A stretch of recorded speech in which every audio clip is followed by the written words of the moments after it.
Hey y'all, Zach McDonald, your real estate agent with Real Property Associates, and today I want to talk about the downtown Seattle condo downturn. Over the past several months, the downtown Seattle condo market has been drastically shifting given some of the recent events, starting maybe with COVID-19 outbreak and the political unrest, rioting, things like that. We could add other things to this list.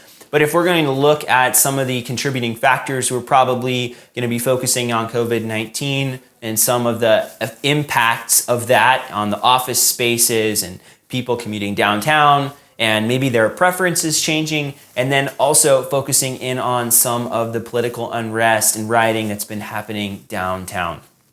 Now, what's been happening to the market itself? And the biggest thing we've seen over the past few months is a dramatic increase in the amount of condos available and a decrease in the amount of people that are wanting to buy downtown. So what you're having is an increase in condo inventory. And anytime you see a dramatic increase in inventory, you start seeing prices drop. It's inevitable because people need to or want to sell. Buyers aren't as motivated to purchase a specific condo because there are other options available. And so you have more people dropping prices to entice future buyers, and it just starts a snowball. So I'm going to talk about a few of the stats here, and then we'll talk about a few of the contributing factors, a few of them I mentioned, and maybe dive into them a little bit more. And then we'll talk about an application for buyers and an application for sellers coming up. So let's really quickly look at some of the numbers. And these numbers are from the Northwest Multiple Listing Stats from August.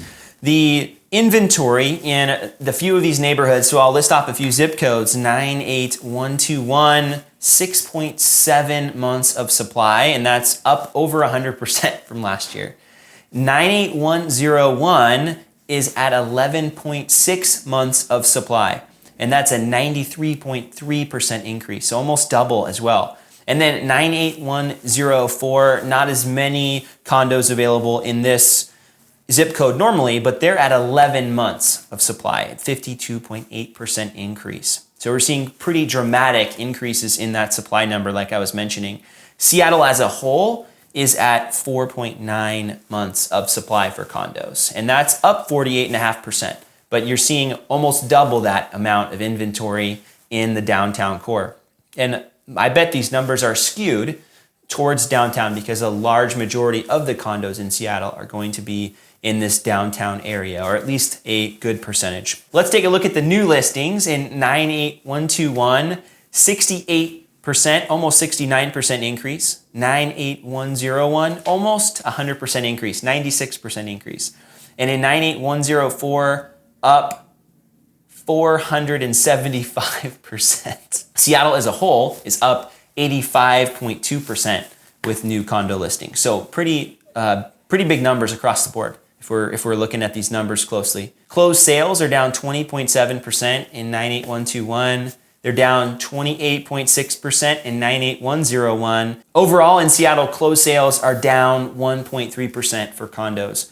But when you consider that you have fewer condos closing and a whole bunch more coming on the market, that's where we're seeing these inventory numbers rise. And so when we look at homes for sale, we're looking at 65% more homes for sale in 98121. We're seeing 92% more homes for sale in 98101 and 26% more homes for sale in 98104. Seattle as a whole has a little over 40%, 40.2% more condos for sale this time versus the same time last year. Now, percentage of the list price, what we're seeing is a discounts, right? The result of this is discounts. So in 98121, homes are selling at 98%, 98.1% of the asking price. Homes in 98101 are selling at 96% of the asking price.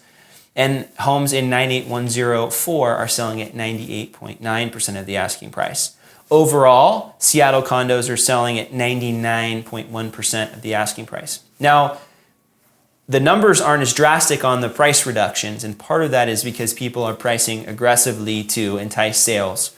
So you're not seeing as much of a drop from list price to sales price. And I think agents are having those conversations with their clients.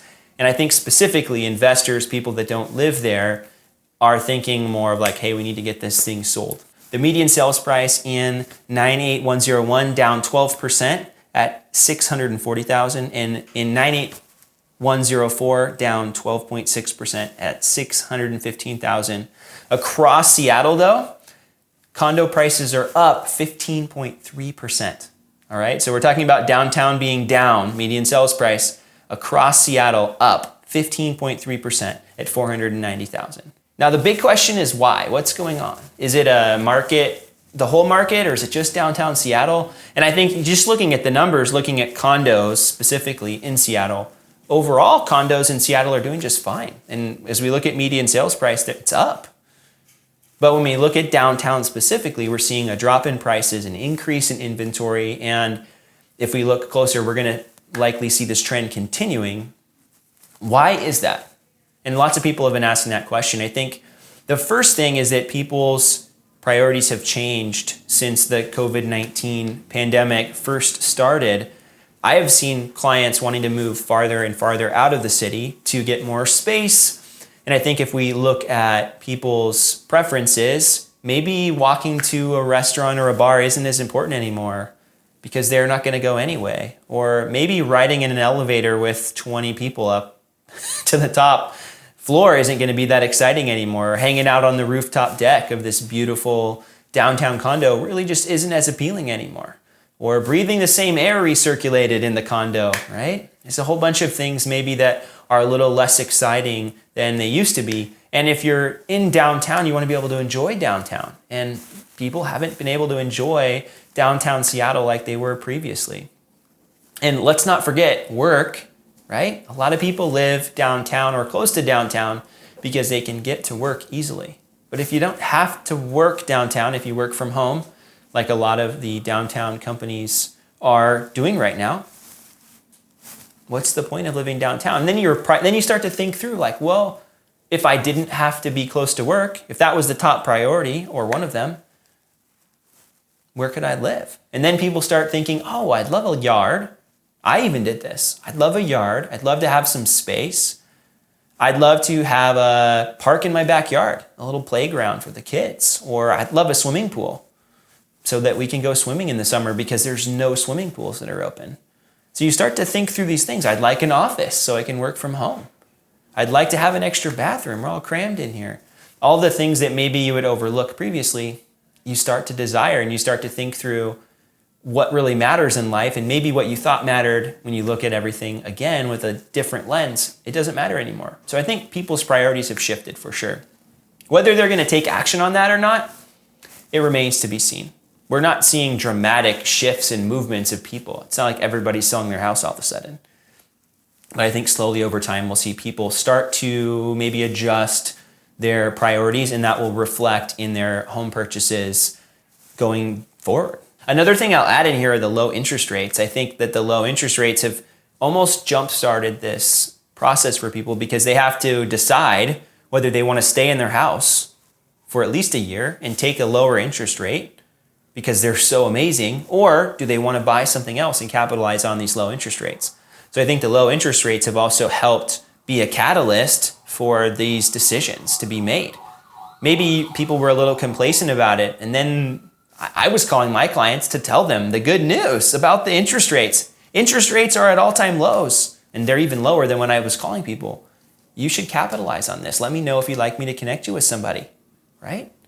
And so if you can make that decision and you decide, you know what, I don't really want to live here for another year or two, then it's time to make that move. The other factor we talked about earlier was the political unrest and the defunding of the police in Seattle. I think there have been people that are nervous about that and concerned about that.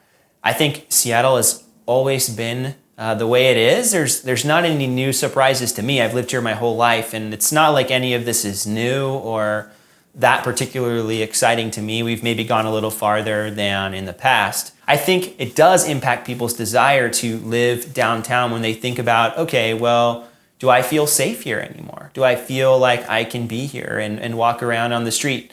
And so it's hard to, again, pinpoint how much of an impact that has. I'd think that the COVID-19 priority shifts probably has an even bigger impact, but it's hard to exactly pinpoint why, right? But there are reasons, and then all these different reasons together, maybe one's relevant to one person and one's relevant to another. Now, let's talk about a few applications for you if you're watching this video. If you're somebody who is a seller, somebody who owns a house, if you're somebody who owns a condo in downtown, I think if you are having it as a rental right now, long term, I don't think you're gonna have any issues with it. Yeah, maybe the prices dip a little bit, but over the long course, over the long haul, I think people are gonna return to offices. Maybe it'll look different, but I couldn't imagine people working from home forever. Yeah, I hate it. I really don't like it. I like it occasionally, but constantly not having the social interaction, Zoom meetings, things like that.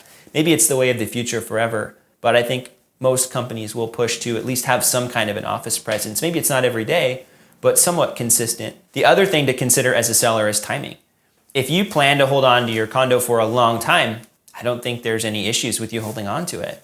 But if you think you want to sell in the next year or so, maybe you're going to want to do that sooner rather than later. Maybe you want to think about that and consider that, because we don't know what the ramifications are going to be. We don't know how much people's priorities are going to change. We don't know when they're going to return to working downtown. It seems like everybody keeps pushing those timelines out. We don't know when the vaccine will be mass produced. We don't even know when a vaccine is going to be available yet. We think we do, or we get updates, but those timelines keep changing. And ultimately, we don't know what's going to happen in the real estate market. There's a lot of uncertainty. So if you're somebody who doesn't have a long-term plan, then maybe it makes sense to make a move sooner or make a sale sooner. If you're a buyer, somebody who's thinking maybe they want to buy in downtown, long-term, I don't think you're going to have any issues. Like I said, same message to you. But if you are thinking I'm going to buy a downtown condo for a year or two and then sell it later and make a profit, first of all, I don't think that's ever really a good strategy. I'm not a fan of people buying a house for a year or two and hoping to see like 20% increase over those couple years, because it's not realistic. It could happen, and it has happened over the last maybe a couple years back. It was happening more frequently, but most people don't buy a house and then turn a profit in a couple years. So I would have more of a long approach. If you plan to call downtown home or Belltown home for the foreseeable future and you want to plant roots here, I don't think you're going to have any long-term negative impact of purchasing, but we don't know.